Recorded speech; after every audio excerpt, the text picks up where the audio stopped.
Friends, तो चलिए सुनाते हैं आपको प्रिजन कहानी का अगला भाग। कहानी को ध्यान से सुनिएगा और बताइएगा कि पिछले जो कहानी के भाग सुने हैं वो कैसे थे, और आगे सुनकर कमेंट जरूर कीजिएगा। क्या वह कोई अन्य संसार था? क्या उन दिनों संसार की वस्तुएं बहुत सुंदर होती थी? इन्हीं विचारों में आंख झपक गई और बचपन की एक घटना आंखों के सामने आ गई। लल्लू ने उसकी गुड़िया मरोड़ दी। उसने उसकी किताब के 2 पन्ने फाड़ दिए। तब लल्लू ने उसकी पीठ में जोर से चुटकी काट ली और बाहर भागा। वह रोने लगी और लल्लू को कोस रही थी कि सुमामा उसका हाथ पकड़े आई और बोली, क्यों बेटी, इसने तुम्हें मारा है ना? ये बहुत मार कर भागता है। आज इसकी खबर लेती हूँ, देखो कहाँ मारा है। लल्लू ने डबडबाई आंखों से बिरजन की ओर देखा। तब बिरजन ने मुस्कुराकर कहा, मुझे उन्होंने कहाँ मारा है, ये मुझे कभी नहीं मारते। यह कहकर उसका हाथ पकड़ लिया, अपने हिस्से की मिठाई खिलाई और फिर दोनों मिलकर खेलने लगे। वह समय अब कहाँ, रात्रि अधिक बीत गई थी। अचानक बिरजन को जान पड़ा कि कोई सामने वाली दीवार धमधमा रहा है। उसने कान लगाकर सुना, पर आवाज शब्द आ रहे थे, कभी रुक जाते फिर सुनाई देता। थोड़ी देर में मिट्टी गिरने लगी। डर के मारे बिरजन के हाथ पांव फूलने लगे, कलेजा धक धक करने लगा। जी कड़ा करके उठी और महाराजिन चतुर स्त्री थी, समझी कि चिल्लाऊंगी तो जाग ही जाएगी। उसने सुन रखा था कि चोर पहले सेंध में पांव डालकर देखते हैं, तब आप घुसते हैं। उसने एक डंडा उठा लिया कि जब पैर डालेगा तो ऐसा तान कर मारूंगी कि टांग टूट जाएगी। पर चोर ने पांव के स्थान पर सिर रख दिया। महाराजिन घात में थी, डंडा चला दिया। खटक की आवाज आई। चोर ने झट से सिर खींच लिया और कहता हुआ सुनाई दिया, उफ, मार डाला। खोपड़ी झन्ना गई। फिर कई मनुष्यों के हंसने की ध्वनि आई और तत्पश्चात सन्नाटा हो गया। इतने में और लोग भी जाग पड़े और शेष रात्रि बातचीत में व्यतीत हुई। प्रातःकाल जब कमलाचरण घर में आए तो नेत्र लाल थे और सिर में सूजन थी। महाराजन ने निकट जाकर देखा, फिर आकर बिरजन से कहा, बहू, एक बात कहूँ, बुरा तो न मानोगी? बिरजन ने कहा, बुरा क्यों मानूंगी, कहो क्या कहती हो? महाराजिन बोली, रात को सेंध पड़ी थी, वह चोरों ने नहीं लगाई थी। बिरजन बोली, तो फिर कौन था? महाराजिन ने कहा, घर के ही भेदी थे, बाहरी कोई न था। बिरजन, क्या किसी कहारन की शरारत थी? महाराजिन, नहीं, कहारों में ऐसा कहाँ कोई। बिरजन ने कहा, फिर कौन था, स्पष्ट क्यों नहीं कहती? महाराजिन बोली, मेरी जान में तो छोटे बाबू थे।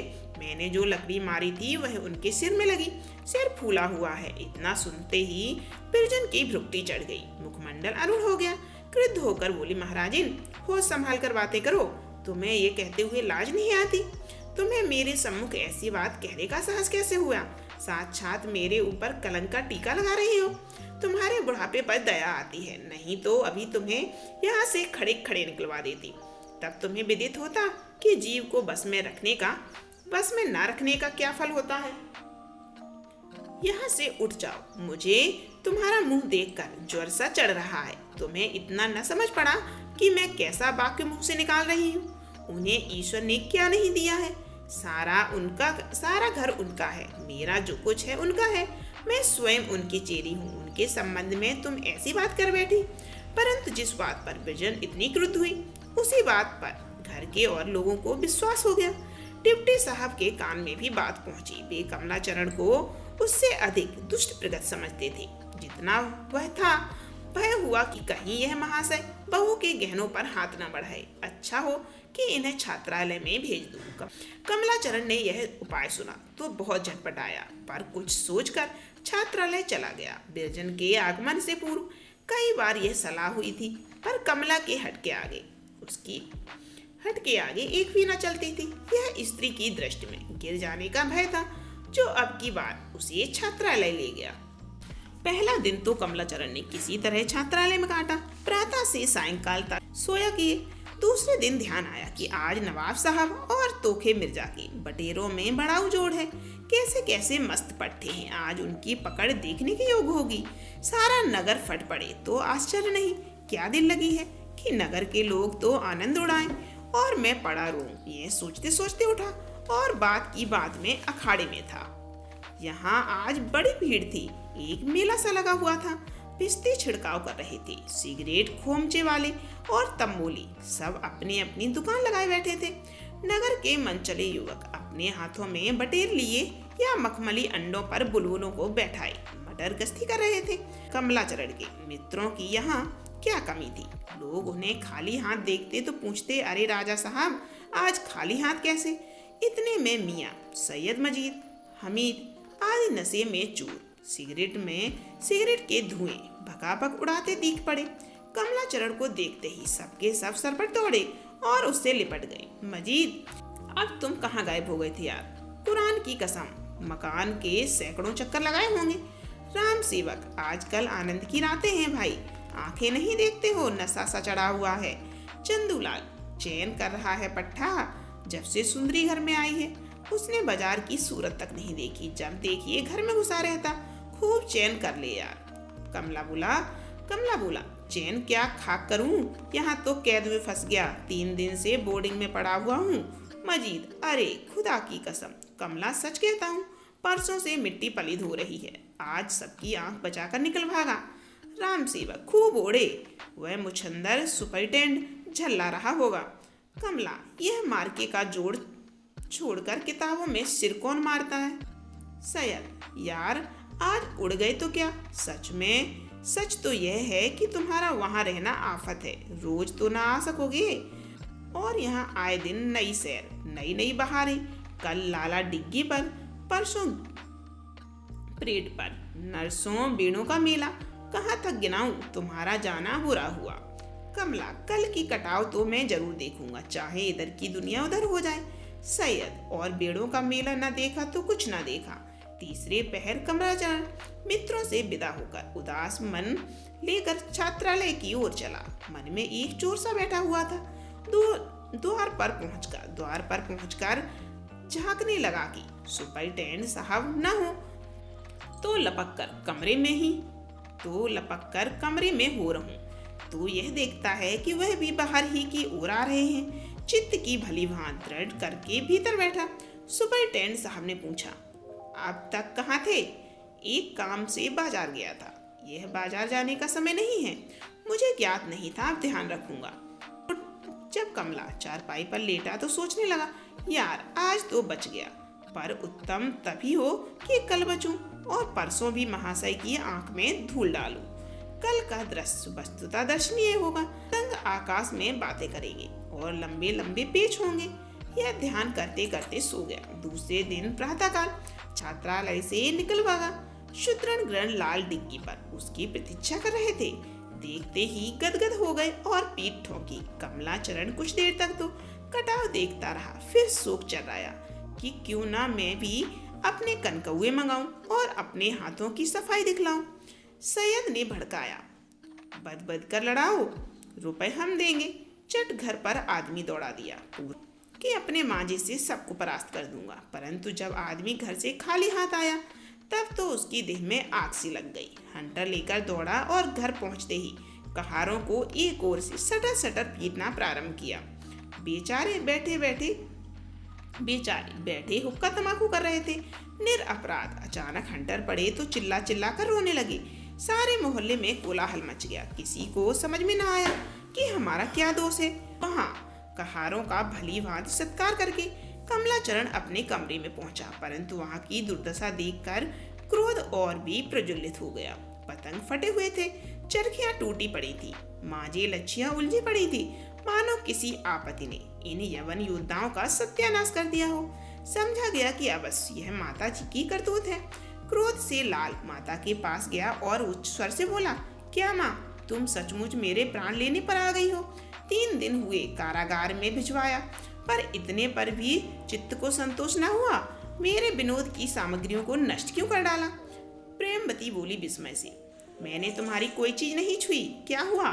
कमला बिगड़ कर बोला, कीड़ों के मुख में कीड़े पड़ते हैं, तुमने मेरी वस्तुएं नहीं छुई तो किसको साहस था जो मेरे कमरे में जाकर मेरे कनकौए और चरखियां सब तोड़ डाले? क्या इतना भी नहीं देखा जाता? प्रेमवती बोली, ईश्वर साक्षी है, मैंने तुम्हारे कमरे में पाँव भी नहीं रखा। चलो देखो कौन सी चीजें टूटी हैं। यह कहकर प्रेमवती तो इस कमरे की ओर चली और कमला क्रोध से भरा आंगन में खड़ा रहा। कि इतने में माधवी विरजन के कमरे से निकली और उसके हाथ में एक चिट्ठी देकर चली गई। लिखा हुआ था, अपराध मैंने किया है, अपराधी मैं हूँ, जो चाहे दंड दीजिए। यह पत्र देखते ही कमला भीगी बिल्ली बन गया और दबे पांव बैठक की ओर चला। प्रेमवती पर्दे की आड़ से सिसकते हुए नौकरों को डांट रही थी। कमलाचरण ने उसे मना किया और उसी क्षण कुछ और कनकौए जो बचे हुए थे स्वयं फाड़ डाले, चरखियां टुकड़े टुकड़े कर डाली और डोर में दिया सलाई लगाकर आग लगा दी। माता के ध्यान में ही नहीं आता था कि क्या बात है। कहाँ तो अभी अभी इन्हीं वस्तुओं के लिए संसार सिर पर उठा लिया था और कहाँ आप ही उसका शत्रु हो गया। समझी शायद क्रोध से ऐसा कर रहा हो। मनाने लगी, पर कमला की आक्रोश से क्रोध तनिक भी प्रकट न हुआ। सिद्धार्था से बोला, क्रोध में नहीं हूँ, आज से दृढ़ प्रतिज्ञा करता हूँ कि पतंग कभी न उड़ाऊंगा। मेरी मूर्खता थी इन वस्तुओं के लिए आपसे झगड़ बैठा। जब कमलाचरण कमरे में अकेला रह गया तो सोचने लगा, निसंदेह मेरा पतंग उड़ाना उन्हें नापसंद है, इससे हार्दिक घृणा है, नहीं तो मुझ पर ये अत्याचार नहीं करती। यदि एक बार उनसे भेंट हो जाती तो पूछता कि तुम्हारी क्या इच्छा है, पर कैसे मुंह दिखाऊं। एक तो महामूर्ख, इस पर कई बार अपनी मूर्खता का परिचय दे चुका हूँ। सेंध वाली घटना की सूचना उन्हें अवश्य मिली होगी। उन्हें मुख दिखाने के योग्य नहीं रहा। अब तो यही उपाय है, न तो उनका मुख देखूं और न अपना दिखाऊं, या किसी प्रकार कुछ विद्या सीखूं। हाय, इस सुंदरी ने कैसा स्वरूप पाया है। स्त्री नी अप्सरा जान पड़ती है। क्या कभी वह दिन भी होगा कि जब वह मुझसे प्रेम करेगी। क्या लाल लाल रसीले अधर हैं, पर है कठोर हृदय। दया तो उसे छू नहीं गई। कहती है जो दंड दो, यदि पा जाऊं तो हृदय से लगा लूं। अच्छा, तो अब आज से पढ़ना चाहिए। यह सोचते सोचते उठा और दरवा खोलकर कबूतरों को उड़ाने लगा। सैकड़ों जोड़े थे और एक से एक बढ़कर आकाश में तारे बन जाए तो दिन भर उतरने का नाम न ले। अगर कबूतरबाज एक एक जोड़ पर गुलामी करने को तैयार थे, परंतु क्षण मात्र में सबके सब उड़ा दिए। जब दरवा खाली हो गया तो कहारों को आज्ञा दी कि इसे उठा ले जाओ और आग में जला दो, छत्ता भी गिरा दो, नहीं तो सब कबूतर जाकर उसी पर बैठेंगे। कबूतरों का काम समाप्त करके बटेरों और बुलबुलों की ओर चले और उनको भी कारागार से मुक्त कर दिया। बाहर तो यह चरित्र हो रहा था, भीतर प्रेमवती छाती पीट रही थी कि लड़का न जाने क्या करने पर तत्पर हुआ है। बिरजन को बुलाकर कहा, बेटी बच्चे को किसी प्रकार रोको, न जाने उसके मन में क्या ठानी है। यह कहकर रोने लगी। बिरजन को भी संदेह हो रहा था कि अवश्य इनकी कुछ और नियत है, नहीं तो यह क्रोध क्यों। यद्यपि कमला दुर्व्यसनी था, दुराचारी था, कुचरित्र था, पर इन सब दोषों के होते हुए भी उसमें एक बड़ा गुण भी था जिसका कोई स्त्री अवहेलना नहीं कर सकती थी। उसे ब्रजरानी ने सुविप्रीत थी और इसका गुप्रीत से कई बार परिचय भी मिल गया। यही कारण था जिसने बिरजन को इतना गर्वशील बना दिया था। उसने एक कागज निकाला और यह पत्र बाहर भेजा। प्रिय, यह कोप किस पर है? केवल इसीलिए कि मैंने 2-3 कनकौए फाड़ डाले।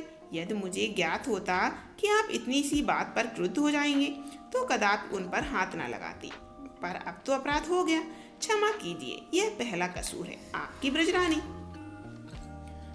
आगे की कहानी सुनने के लिए चैनल को सब्सक्राइब करें, वीडियो को लाइक करें, कमेंट जरूर कीजिए।